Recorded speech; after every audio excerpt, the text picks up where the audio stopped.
What's going on, everybody? Anon TCG here. So I recorded a video on Sunday about how indie TCGs blow themselves up.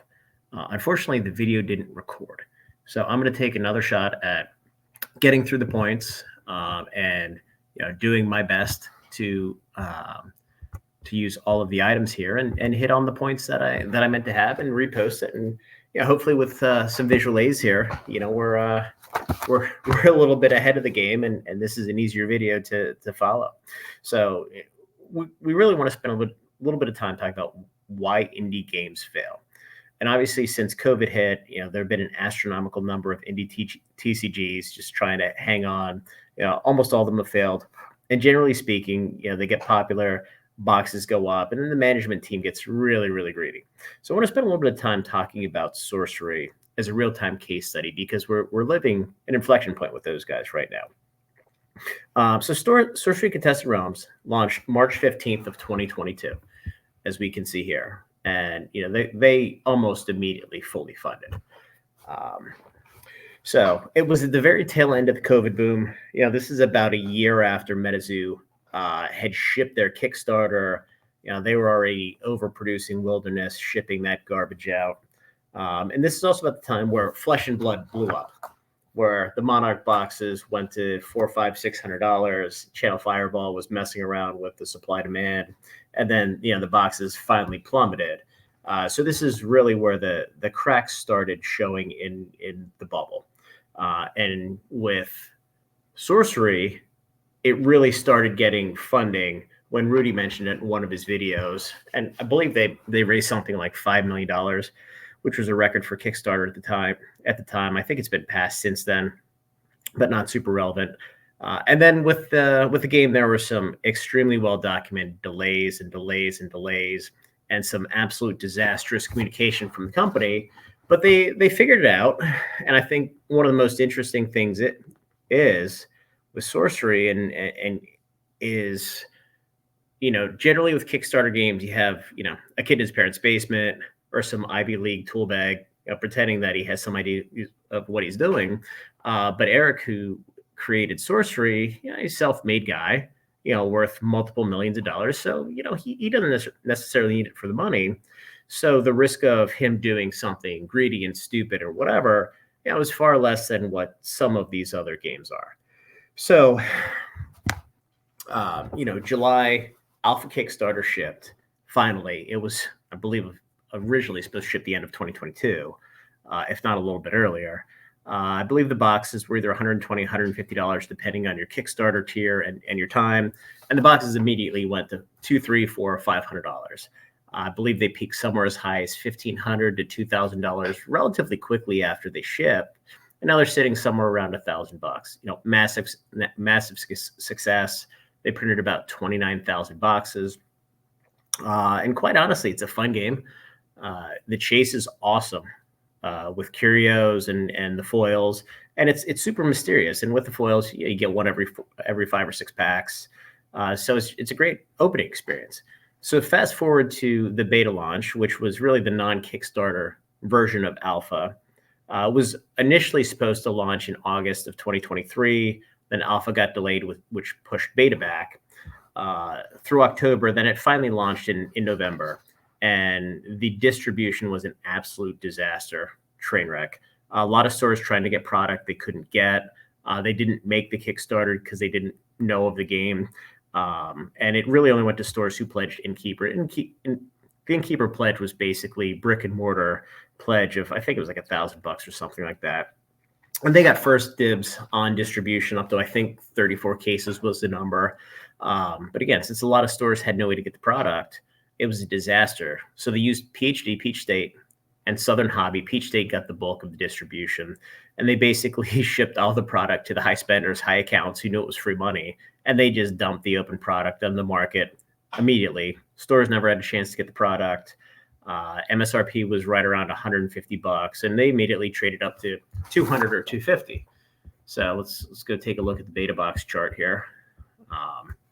So this is where they launched, and you can see it went immediately up to $250, almost hit as high as $300. And it hit 300 in March. This is about the time where Team Covenant, who has an exclusivity deal with these guys, they ran out of product. So at this point, everybody thought they weren't printing anymore. Well, surprise, surprise, there was 10, 20,000 boxes that ended up shipping to Singapore, effectively the U.S. via Singapore for some unknown reason. And then there was a small USLGS restock for brick and mortar stores, which they actually did a really nice job with. The problem at that point, and what's unfortunate, is there were no local play networks because the stores were never able to get product or get boxes to build a local play group. So, fast forward to a couple weeks ago, and we have the first original expansion since effectively Alpha Kickstarter a couple weeks ago, which is Arthurian Legends. First real expansion since Kickstarter, as I mentioned. They came out and they announced that it was going to ship in 2 waves. And I suspect the reason why it was 2 waves is because they had logistical challenges again, for the third time as many sets.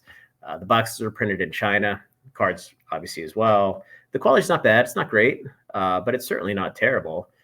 First wave hit, and the MSRP for the boxes was a little bit less than what it was the first time. Even though the cost through distribution was the same as beta, so they squeezed about $20 per box of margin out.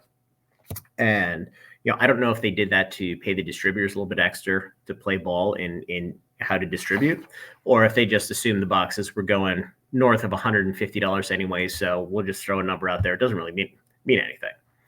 So what happened? Alpha boxes were 39 packs. Beta boxes were 36 packs. These boxes are 24 packs, similar to the size of your Flesh and Blood boxes. Much smaller set, 220 cards plus, call it 30 super hard to pull curio-ish cards, 50 uniques. So you get a unique in one out of every 4 or 5 packs, so 6 or so a box. So unlike Alpha Beta with massive sets, 402 and 403 cards, the cards got boring relatively quickly. The box opening experience was cool at first, but then it got a little boring. It's starting to get a little bit of fire under it now as we're seeing some of the playability of the cards. But the boxes came out, and a lot of stores overordered. Again, they thought it was free money. The boxes came out at 130, which was MSRP, and immediately traded down to 116. And the current volume on TCG players only about 60 boxes, which is interesting. So, about 99 boxes, and they sold 743. But if we look, there's not a whole lot of throughput going on. 12 boxes, 22 boxes, 22 boxes, not much here. And one of the other sites I like to follow is Gamers Guild Arizona, because if you look right here, this number was 139 boxes a week ago. So this is where a good amount of people come, where they can get cheap boxes of really any set across the board, and the product isn't moving. And I'm not sure why it's not moving, other than the product's already saturated.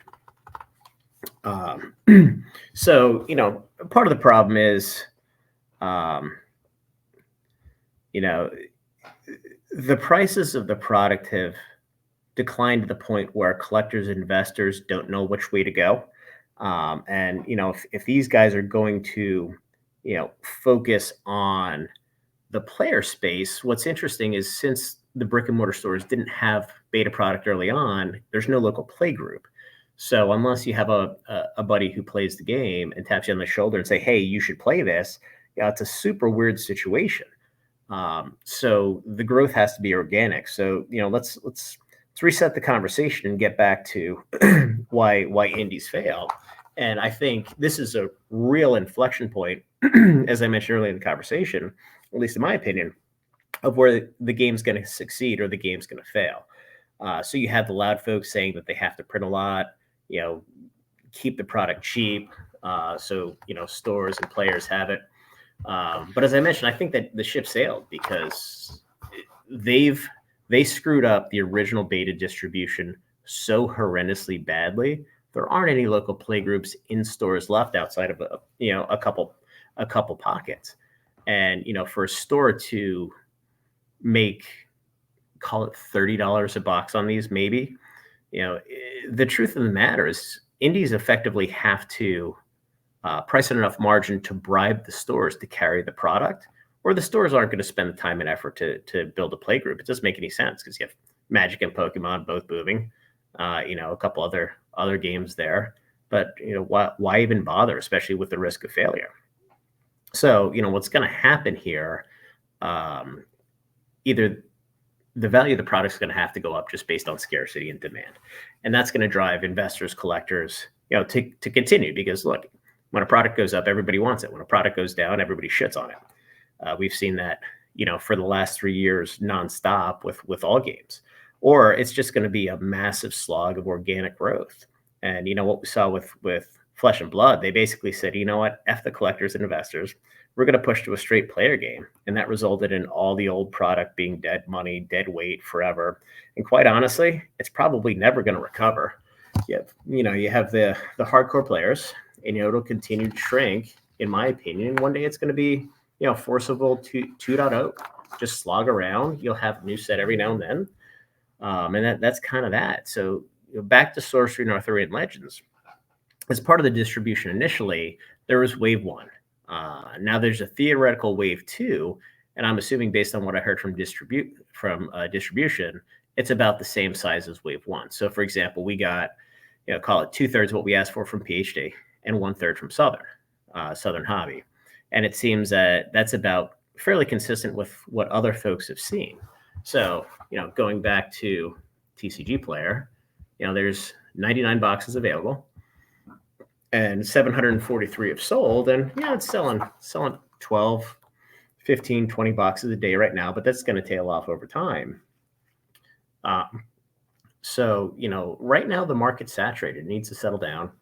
There needs to be some additional market demand, which is only going to happen as the price of the product goes up and people want to buy and rip and enjoy it. It's not going to happen through players, because quite honestly, players don't have any money, generally speaking. It comes from the collectors and investors, but the product has to get ripped and purchased. And it's just, I think it's been far softer than what anybody thinks and what anybody was expecting. So if a second wave hits anytime in the next 4, 5, 6 weeks, 2 months, it's going to crush the game. Now, I did speak to distribution yesterday, and they said they're told sometime in November, but they don't have a date. So, in sorcery talk, that probably means January based on their past practice. So that's certainly a good thing. But if they manage to get this here on time, it's going to crush the game. It's either going to die quickly or they're in for a very, very long recovery, because, again, demand isn't there. And a lot of stores just completely overordered because they assume that this is free money, no different than beta, and they can finally get a hold of it. So hopefully the people running Sorcery are far more intelligent than the folks that have blown up some of these other games. Yeah, I'm looking at you, Metazoo, and Flesh and Blood, quite honestly. They're smart enough to realize that, hey, stores are going to overorder, so the demand that we're seeing from PhD and Southern isn't what the real demand is, and we have to throttle it back. And if they don't do that, hopefully they have the ability to delay the second wave and just kind of sit there, no different than what they did with beta.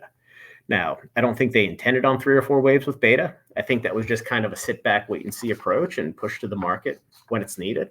But I'm 100% certain that a second wave and more Arthurian Legends product right now, it's certain death. So, hopefully the company waits until the product trades north of 150, 175, and there are going to be people that bash that mindset. But again, there's so much product sitting on shelves from beta. And I mentioned that in the second part of this video, which I'll try to refilm tomorrow, so we have video. But look, I've talked to a couple stores who are on the Sorcery website and the Play Network, and they haven't run events in a while because, quite honestly, they haven't had product. They did get a reasonable allocation of Arthurian Legends, and they just haven't sold a single box or pack. They've gotten a couple phone calls, and that's it. Because quite honestly, nobody gives a shit, and it's a shame, and I hate to say it, but the game has to grow organically through word of mouth at this point, because they screwed up the beta distribution so bad. that it turned a lot of folks off. And, you know, if they don't give the product a chance to settle down and they ship the second wave, it's going to be a problem. You know, the product needs to speak for itself, stand on its own. And again, you know, the cards are super cool. The game's a lot of fun. It's a little slow for my liking. You know, I'm married with 2 kids, so I can't sit down for hours on end and play child's games. But again, my fear is they get greedy, they get stupid, and, you know, they may push the wave out to make a little bit of extra money. And if they do, it's going to be the last set they send out. And, you know, they talked about releasing one set a year, but if they saturate the market now, nobody's going to give a shit in a year. Nobody's going to give a shit in 6 months. So let's see what they do. And I'll keep everybody posted on what I hear from distribution. You know, we all wish the game the best. We enjoy the game, but sometimes you can't protect people from themselves. So, you know, hopefully we get to see a product next year and this thing moves. So, you know, thanks everybody. Anon TCG. Feel free to like, subscribe, join the Discord.